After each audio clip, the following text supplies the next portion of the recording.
वा टिकटकमा गर्दै गर्दाखेरि तपाईँले यो मोडमा खिच्नु हुँदैन, ल्यान्डस्केप मोडमा खिच्ने होइन, तपाईँले सब्बर यो मोडमा खिच्ने, भर्टिकल ठाडो प्रकारले खिच्ने। यसरी तपाईँले सब्बर। अब सेल्फी खिच्नु पर्यो भने पनि सेल्फीलाई सानो उदाहरण, सेल्फी खिचिराखेको छ भने तपाईँको अलिकति गाह्रो ब्यालेन्स मिलाउनुपर्छ।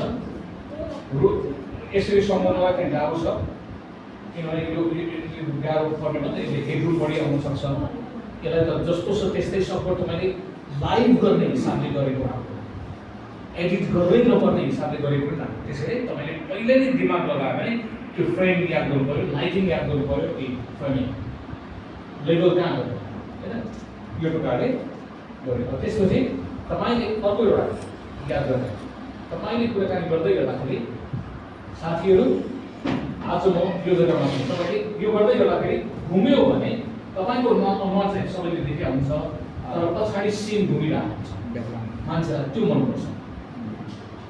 बुझ्नुभयो? एकै ठाउँमा प्लान्टमा जङ्गल मात्रै भन्दा चारैतिर गाई भैँसी फुल मान्छे के छ भिड। याद गर्नुहोस् हिजो मैले प्यान भनेर भनेको थिएँ, प्यान यसमा तपाईँले प्यान गर्न सक्छ। तपाईँ फ्रेममा छ, तपाईँले घुमाइरहेको छ।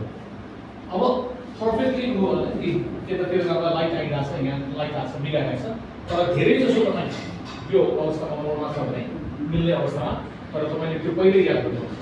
जङ्गलहरूमा जहिले पनि धेरै पनि नहुने ठिक्कसँग बिस्तारै स्लो मोसनमा यो छ कि यहाँ तपाईँले पछाडि देखेको दृश्य पनि यो हो भन्दै कुराकानी गर्न सक्छ र क्याची हुनुपर्छ।